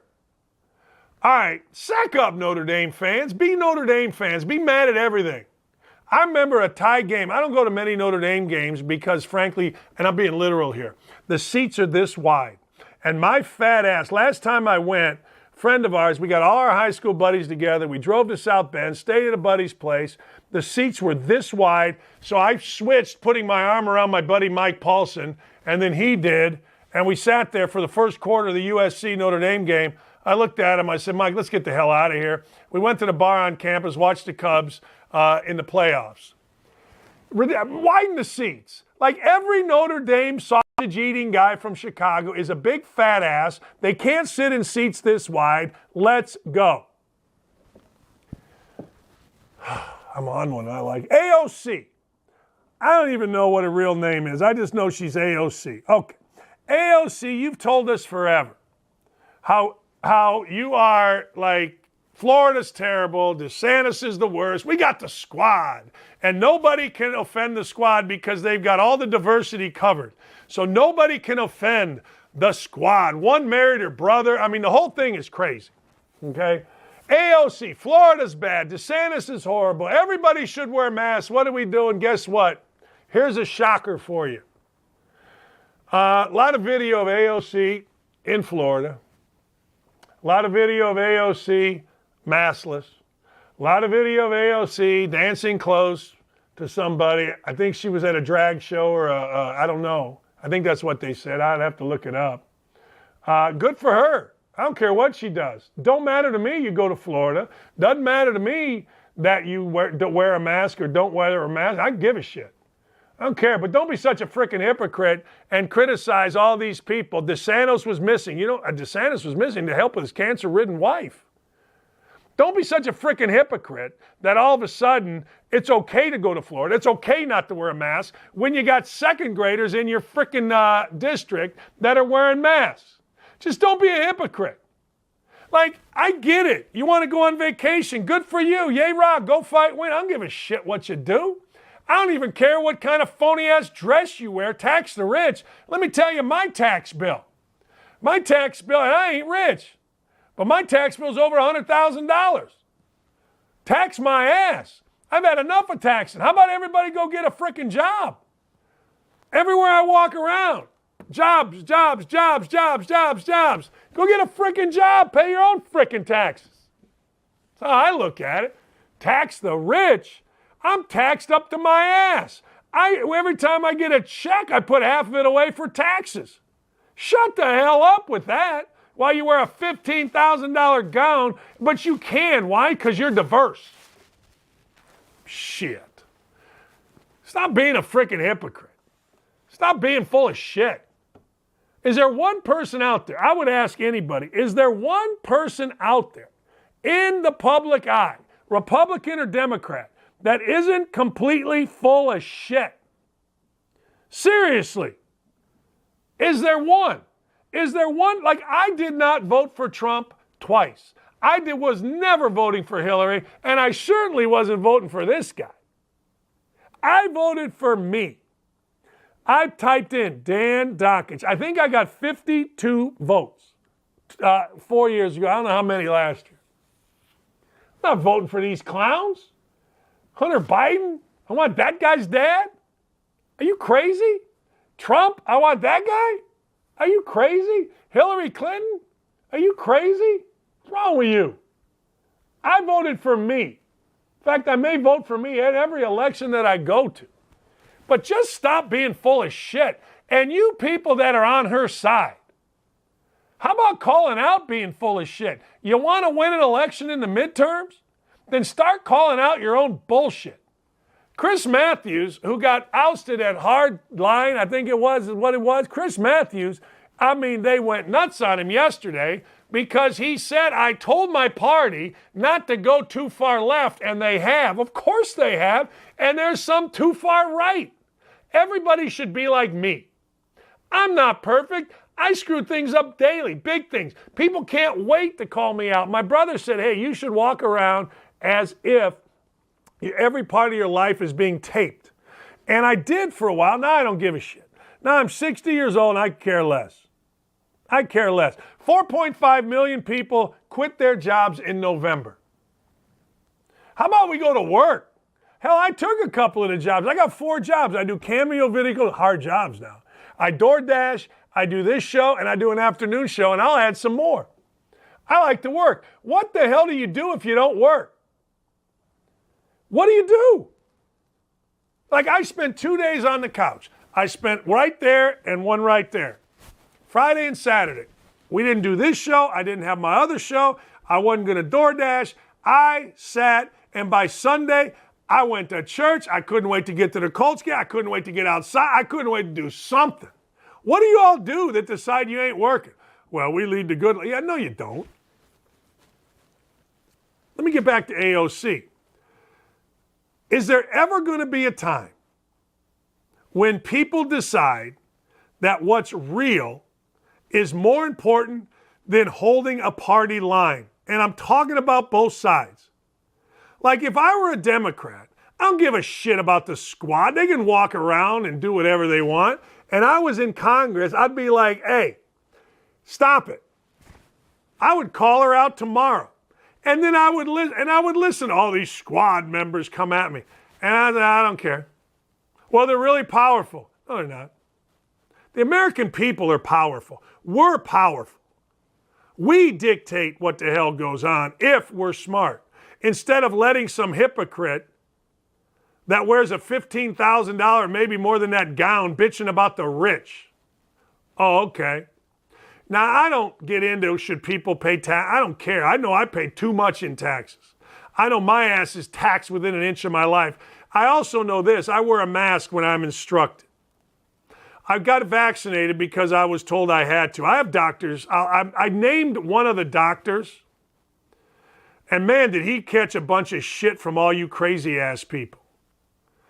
One of the doctors, good friend of mine's brother, told me, hey, look, actually told his brother who told me, we don't have enough information on this. Smartest guy I know. He's an orthopedic surgeon. We don't have enough information on vaccines, but I got vaccinated. Why? Because I want to work. I wear a mask. Why? Because I'm told to. I don't think everybody should. But if I were sitting out here not wearing a mask, I mean, I'll be unmasked. I'll tell you right now. I sneak my mask off when I know I'm by myself in an airport. I do. I paid. It was like $30. Flights are cheap down to Florida. I paid for the extra room with nobody next to me so I could turn my head and slip my mask off. I'll tell you point blank, I hate a frickin' mask. If I were looking at you right now and you had a mask on, I'd get claustrophobic looking at somebody wearing a mask. But I do it because we're supposed to. But I don't bitch about places that don't. That's why I went to Florida. I went to Seed the Table, and I loved every minute of it. But AOC bitches about everything that we're not supposed to do. She's trying to tell you and I how to live. How ridiculous is that? She don't know her ass from third base. But we're supposed to listen. And then, while third graders, first graders, kindergarten, whatever the hell, have to wear masks in her own district, she, after criticizing Florida, goes down to where? Florida. She, when somebody criticizes her, stupidly, ridiculously, idiotically says, well, you know, they're frustrated. They don't want to have sex with me. These are the idiots running our country. These are the idiots you're nervous about. It's crazy to me. It is absolutely batshit crazy to me that that's who you all allow to dictate your thinking. And there are idiots, many of them, not some, many of them, that defend these fools. Why? Not because they believe what they're doing. Hell no. Hell no. They just know they're on their side. Media defends them because media does this. Which way's the political wind blowing? We got to get on that side. It's amazing. It's kind of frustrating if you pay attention to it. And I've started to pay attention to it because people like me have to be involved in changing this bullshit. Total bullshit. All right, let me give you some fades. Yesterday, I told you Nick Chubb. Let me go through this a little bit. Yesterday, I took the Steelers. That's a win. All right. Yesterday, over in the Purdue game, win. Nick Chubb, loss. I think that was it. I may have missed one. I think I was 2-1 yesterday. I think I missed one, though. Let me know if I did on Twitter, if I took something that you all took that you didn't like. Seriously. Oh, now we got a new variant in Florida, in France. Really? Okay. Oh, by the way, did you notice? Newsflash. Our top story tonight, CNN says being fat causes health problems. Oh, my God. Thank you, CNN. CNN says being fat makes you more susceptible to COVID. Oh, my God. Oh, my God. It's unbelievable. It's incredible. Oh, went Dick Vitale right there. Dumbasses. All right, Texas Bowl. I'm going to give you something that actually goes against what I believe. I believe teams with interim coaches are going to lose. I do. But I believe when I watch this guy, I don't even know his name, for LSU, I believe this coach is going to cover 7 points tonight against Kansas State. The worst guy to deal with ever in the media was that guy Snyder at Kansas State. LSU doesn't have any quarterbacks against Kansas State. Now, I know Snyder's not the coach anymore. All right? But the truth of the matter is, because Bill Snyder was such a pain in the ass to the media, so difficult to deal with, I can't root for Kansas State. So I'm going to watch the game tonight, and if I'm going to watch the game tonight, I'm going to bet the game tonight. And if I'm going to bet the game tonight, I'm not betting a program where I think the coach is a pain in the ass. And to that point, I'm going to take, even though they don't have any scholarship quarterbacks, I'm still going to take LSU because I kind of like the coach. The coach seemed like one of those guys that, I don't know, was going to be excited about coaching for a bigger cause. They will not have Derek Stingley Jr., they won't have like half these guys. Eli Ricks, a bunch of dudes. Damian Clark, Nick Farrell, whatever. I'm still taking them. So take them with me. I kind of like the coach. I don't know. I kind of like the interim guy. He seemed like, he was all emotional. He was all upset. He was all excited. He was going to represent more than just being a coach. I like it. Brad Davis is his name. I liked him. Cleveland Cavaliers tonight against the Memphis Grizzlies. Much is being made, and rightfully so, about Ja Morant. Ja Morant may be the best point guard in the country. Kudos to my man, Seth Greenberg. Because even though, if you go to ESPN, you're not allowed on my show here. But kudos to Seth Greenberg. He called it before anybody when Ja Morant was at Michigan State. Murray State. Izzo wishes he was at Michigan State. Ja Morant, last night, the Memphis Grizzlies won 118-104 over the Antonio Brown-led New Jersey Nets, whatever the hell they're called, Brooklyn Nets. All John Morant did was go for 36, 8, and 6. They've got a kid on their team, the Memphis Grizzlies, named Desmond Bane. Desmond Bane's from Richmond, Indiana. Desmond Bane went to TCU. I went and did the TCU Florida game. By the way, at TCU, everyone looks like a former golf pro. But anyway, I'm watching Desmond Bane, and I'm like, man, that dude's a pro. I said it on the air. Twitter mocked me. Desmond Bane had 29 tonight. Let me tell you something. You know my friend Chris Felica, the Bear on ESPN? Felica always says, Dakich, how are you always right? I study things. Anyway, tonight, though, I'm going to take the Cleveland Cavaliers and Evan Mobley. I think the Cleveland Cavaliers are good. I think the Cleveland Cavaliers are mature, and I think the Grizzlies, off a big win against the Brooklyn Nets with all the hype of last night, I think they can't play on a back-to-back. I'll give the 3. I'll take the Cleveland Cavaliers tonight. I think that's a good bet. Butler, this is a spite pick, okay? We don't know who's in. We don't know who's out. The great Lauren O'Connor just sent me this. She is our producer, as I mentioned earlier. She is the number one Seton Hall fan that I know. She says, as of Saturday, Kevin Willard anticipated Obiagu and Samuel still being out for Seton Hall. I'm going to take Butler, and I'm going to take the 3.5 at home. See, Butler's not very good. Butler hasn't been good since Kamar Baldwin, the greatest late-game shot maker in Butler basketball history, at least modern times, graduated. I'm going to take Butler tonight because it's a big game, and Seton Hall is going to be without some of its players. Hinkle will be rocking. The place will be lively, and Butler will play just well enough to either win or lose by 2 or 3. That's what I'm taking, Butler. Vanderbilt stinks. I don't even care if Vanderbilt's good. They stink. Jerry Stackhouse, nice player in the NBA, pain in the ass at North Carolina, along with Rasheed Wallace. They literally, I believe it was those two, along with others, forced Dean Smith to quit. He was tired of dealing with him. So Jerry Stackhouse is now Vanderbilt's basketball coach. Jerry Stackhouse is one of those dudes that has absolutely all the answers to everything. Social problems, go to Jerry Stackhouse.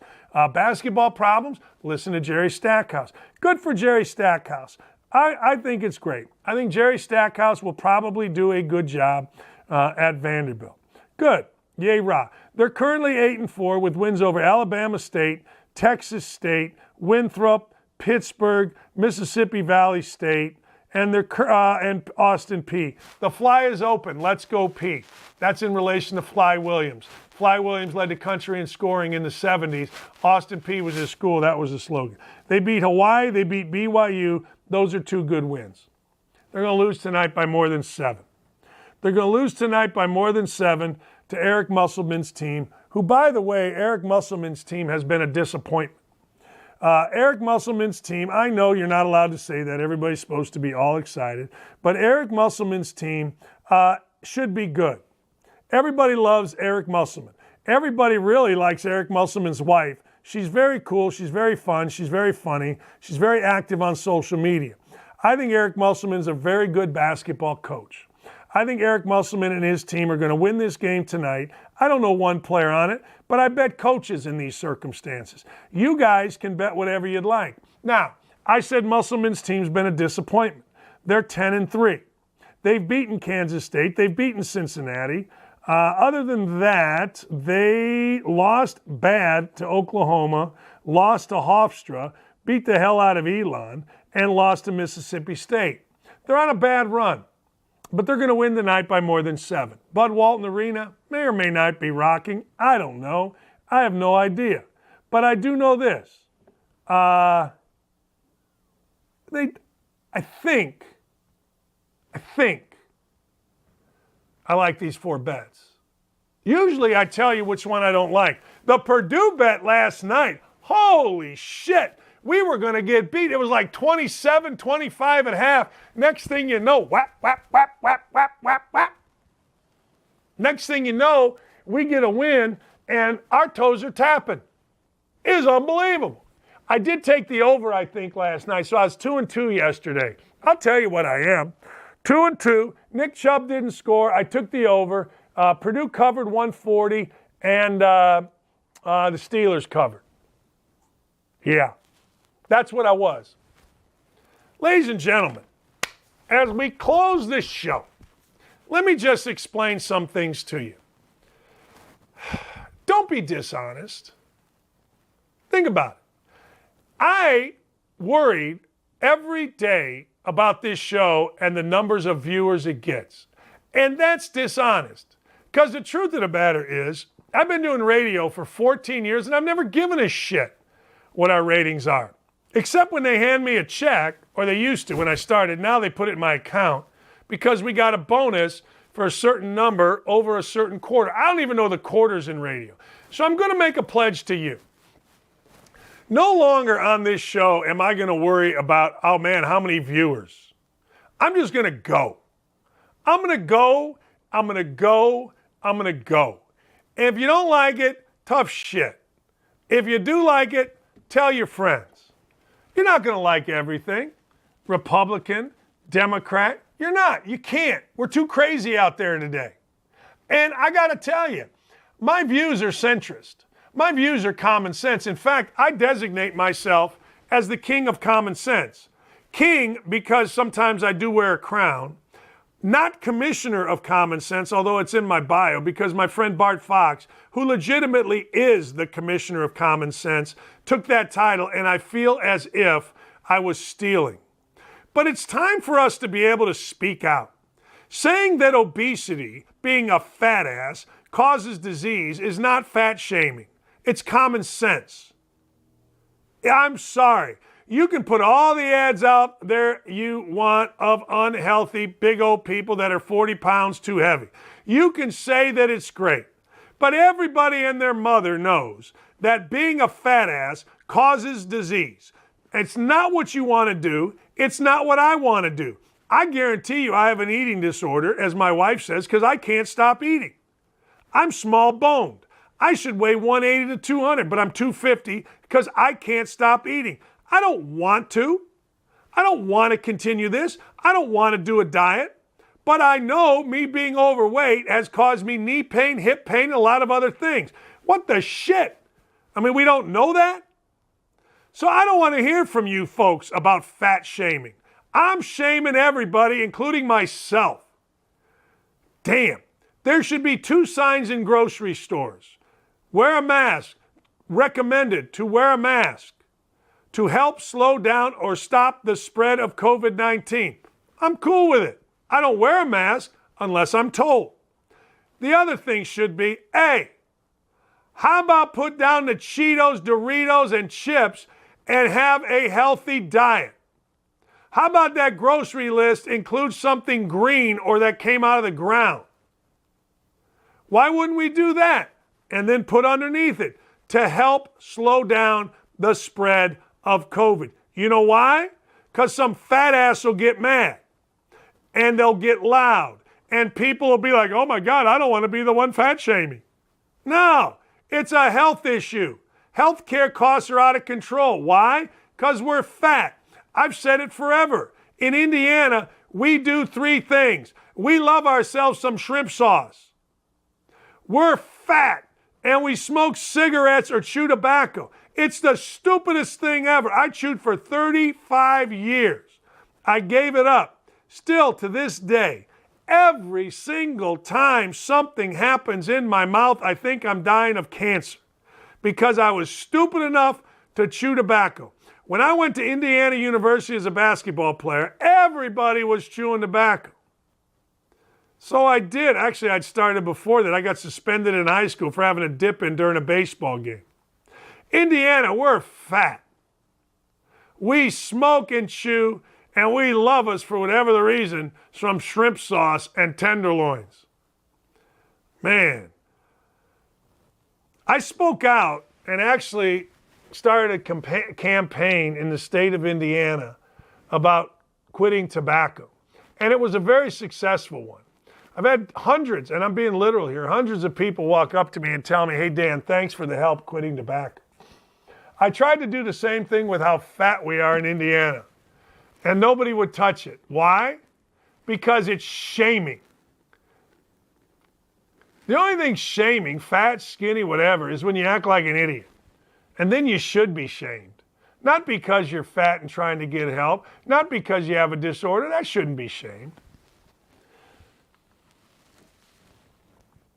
My name is Dan. I'm fat. I'm trying to, in January, lose weight. Why? Because being fat has caused me health problems. Is that so bad? Man, you people are nuts. People are nuts. I can't wait to get on Twitter and get called all kind of things. I got a group of professors that call me every name in the book all the time. Jeez. I hope everybody has a great day. Donnie who basically puts everything that you see up, was early in the show holding his baby. Donnie's got a baby. That's the important shit. Not whether or not I have a frickin' espresso in my frickin' coffee. What a batch I am. Drives me nuts. And open our schools. I'm going to get into that tomorrow. Come on. Last thing, January. Here's the deal. Get healthy. Stop eating carbs. Just stop eating crap. 1 month. Cut out alcohol except on Wild Card Weekend. Read a fucking book. Read a book. I'm going to read 5. Read a book, for crying out loud. Read a book. Instead of getting on Twitter to see which girl Tristan Thompson got pregnant, how about we read a book? Oops, Kent Sterling, really good book. You'll sit down, you'll read it in one sitting, and it's really, really good. And lastly, do something nice for somebody, including you parents. Tell your dumbass kid to quit smoking dope in the basement. Don't let your kid drink at your house. Don't let a friend drive drunk. That's doing something nice for somebody. Tip a waiter or waitress. Send a note to a friend. Send some money to a friend that's down and out and needs help. Kiss your wife. Tell her you love her. Man, walk by somebody. Give a fist bump. I don't know. Just do something for somebody other than yourselves. Appreciate everybody. Appreciate you, Donnie. Appreciate you, Lauren. Appreciate you, Jesse. I hope everybody has a fantastic afternoon. Keep it on Outkick all day. There's nothing better than Outkick. Go to Outkick 360. If you want more of this, it's a little bit more censored. Go to 1075 The Dan. It's actually The Fan, but it's January. 1075thedan.com. Check me out. I'm going from noon to 3. See ya.